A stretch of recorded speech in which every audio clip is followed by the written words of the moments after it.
For Alex Polvi, who, as a student at Oregon State University, lived at Weatherford Hall and was a part of the Austin Entrepreneurship Program, entrepreneurship comes down to one simple phrase: just go for it. In 2008, that is exactly what he and fellow Oregon State alumni Dan Spaltro and Logan Welliver did, with Alex and Dan leaving their comfortable positions in the technology industry in Silicon Valley and Logan moving from Portland to complete the initial team. Their ascent into startup mode was initiated. One day, sitting on my email, have Gmail chat. You know, Gmail has a thing, but also has a little chat interface. And Logan's online.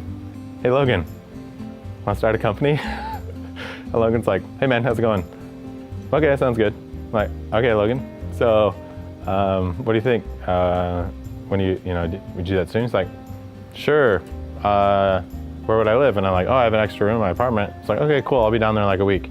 After participating in the Y Combinator Accelerator program in 2008, their company, Cloudkick, was launched and began its ascent into the cloud computing world.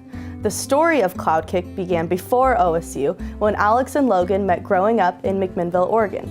At OSU, Alex studied computer science where he met Dan, while Logan pursued graphic design. Alex, who worked at the open source lab, says working there gave him the skills he needed to land internships with Mozilla and Google and eventually his first job out of school.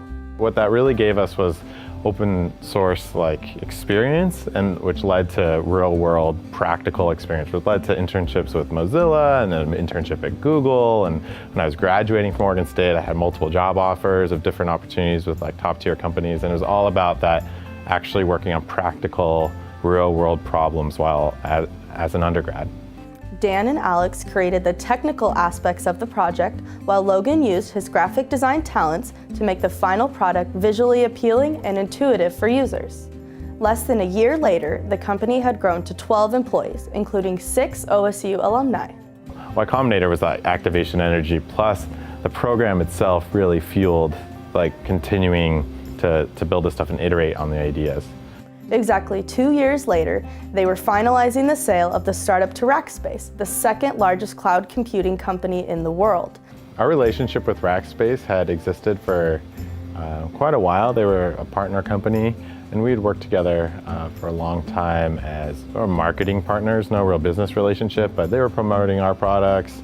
We were servicing their customers, so we've been working with them for quite a while. And finally, after quite a bit of time working with them, we were able to establish an actual business relationship with them, and it was that relationship which eventually kicked off the acquisition.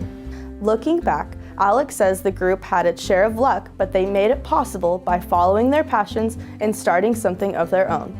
At the end of the day, products everywhere are all about servicing customers in some form, right? I mean, you can have the greatest idea in the world, but if no customer cares about it, it doesn't really matter, right? I mean, and customers are just people. So even with technology products or any other products, it's all about really servicing other people in some capacity. On behalf of the Austin Entrepreneurship Program, we are proud to recognize Alex Polvi, Dan Spaltro, and Logan Welliver as 2013 Weatherford Award honorees. Congratulations.